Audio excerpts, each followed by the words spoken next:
महाराष्ट्रात सध्या एक विचित्र प्रकार सुरू आहे. राज्यात रोज कुठेतरी अन्याय होतोय, अत्याचार होतोय, भ्रष्टाचाराचे इमले कोसळतायत. परंतु जेव्हा जनतेने किंवा विरोधकांनी प्रश्न विचारायचे, तेव्हा सत्तेत बसलेल्यांकडून एकच ठरलेलं उत्तर येतं: प्रत्येक गोष्टीचं राजकारण करू नका. आज आपल्याला हेच जाणून घ्यायचं आहे की सत्तेला प्रश्न विचारणं म्हणजे खरंच राजकारण करणं असतं का? आणि जर हे राजकारण असेल तर मग लोकशाहीत जनतेने काय करायचं? राज्याचे गृहमंत्री देवेंद्र फडणवीस यांना नेमकं काय साध्य करायचं आहे? आज आपण फडणवीसांचं गृह खातं अपयश की संवेदनशीलतेचा कळस यावर सविस्तरपणे चर्चा करणार आहोत. नमस्कार, मी संकेत आणि आपण पाहत आहात मुंबई आउटलुक. गेल्या काही महिन्यातील घटनांवर नजर टाकूया. मालवणच्या राजकोट किल्ल्यावर छत्रपती शिवाजी महाराजांचा पुतळा कोसळला. हा केवळ एक पुतळा नव्हता, तर महाराष्ट्राचं आराध्य दैवत आणि अस्मिता होती. जेव्हा भ्रष्टाचार आणि निकृष्ट कामावर प्रश्न विचारले गेले, तेव्हा मुख्यमंत्री आणि उपमुख्यमंत्री म्हणाले की याचं राजकारण करू नका. बदलापूरमध्ये चिमुरड्यांवर अत्याचार झाला.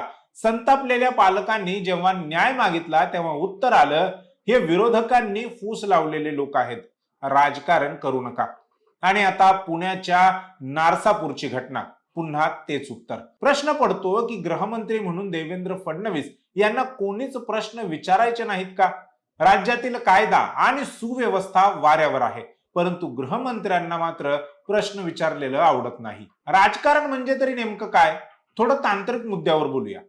मुख्यमंत्री आणि उपमुख्यमंत्री वारंवार राजकारण या शब्दाचा वापर ढाल म्हणून करतात, परंतु एखाद्या गोष्टीचं राजकारण करणं हे घटनाबाह्य, संविधान विरोधी आहे का, की ते बेकायदेशीर आहे? लोकशाहीत राजकारण हा शब्द शिवी नाही. राजकारण म्हणजे लोकांच्या प्रश्नांना वाचा फोडणे. जर सत्ताधारी आपलं काम चोख बजावत नसतील, तर त्यांना आरसा दाखवणं हे विरोधकांचं आणि जनतेचं कर्तव्य आहे. संविधानाने आपल्याला प्रश्न विचारण्याचा मौलिक अधिकार दिलाय. मग जेव्हा फडणवीस म्हणतात की राजकारण करू नका, तेव्हा त्यांना अप्रत्यक्षपणे असं म्हणायचं असतं का की आम्ही काहीही करू, आम्ही कितीही अपयशी ठरू, परंतु तुम्ही मात्र गप्प राहायचं, प्रश्न विचारायचे नाहीत? की त्यांना महाराष्ट्राचा बिहार करायचा आहे? महाराष्ट्राच्या गृहमंत्र्यांची संवेदनशीलता आज चर्चेचा विषय ठरत आहे. राज्याचे गृहमंत्री म्हणून फडणवीस यांची जबाबदारी काय? जेव्हा राज्यात एखाद्या मुलीवर अत्याचार होतो, तेव्हा गृहमंत्री म्हणून त्यांनी त्या कुटुंबाच्या पाठीशी उभं राहणं अपेक्षित असतं. परंतु वास्तव काय आहे? फडणवीस साहेब एखाद्याच्या मुलीच्या लग्नात तासनतास वेळ देऊ शकतात, तिथे हसून फोटो काढू शकतात, परंतु बदलापूरच्या किंवा नसरापूरच्या पीडित कुटुंबाला भेटायला त्यांना वेळ मिळत नाही का? तिथे गेल्यावर प्रश्नांची उत्तर द्यावी लागतील म्हणून. हीच का तुमची संवेदनशीलता? ज्या हातांनी कायद्याचं रक्षण करायला हवं, ते हात आज केवळ राजकीय गणित जुळवण्यात व्यस्त आहेत. राज्याचे मुख्यमंत्री स्वतः 24 तास राजकारण करतात, फोडाफोडीचं राजकारण करतात आणि तेच इतरांना सांगतात की राजकारण करू नका. हा दांभिकपणा नाही तर मग काय? आता आपण आकडेवारीवर आणि वास्तवावर बोलू.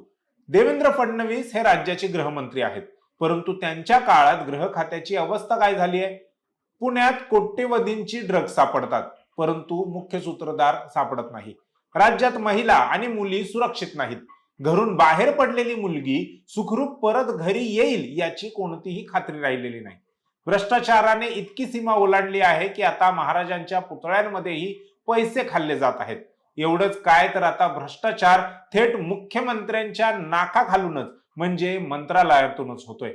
या सगळ्यावर जेव्हा गृहमंत्री म्हणून त्यांना घेरलं जातं, प्रश्न विचारले जातात, तेव्हा ते राजकारण या शब्दाचा दम देतात.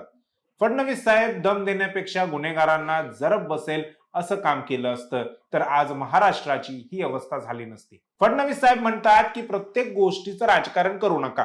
मग जनतेनं काय करावं? राज्यात अन्याय अत्याचाराच्या घटना तशाच सुरू ठेवायच्या का? आरोपींना मोकळं रान द्यायचं का?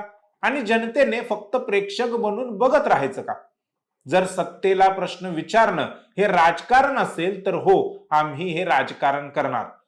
कारण हे राजकारण महाराष्ट्राच्या अस्मितेसाठी आहे, महाराष्ट्राच्या लेकी बाळींच्या सुरक्षेसाठी आहे.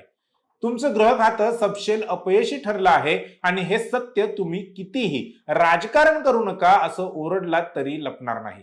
महाराष्ट्राची जनता आता तुमच्या या ठोक ताळ्याला कंटाळलेली आहे. प्रश्न विचारल्यावर गुन्हेगारांवर कारवाई करण्याऐवजी प्रश्न विचारणाऱ्यांनाच आरोपीच्या पिंजऱ्यात उभं करणं हे लोकशाहीसाठी घातक आहे. देवेंद्र फडणवीस यांनी हे समजून घ्यायला हवं की खुर्ची ही मिरवण्यासाठी नसते, तर ती जबाबदारी निभावण्यासाठी असते.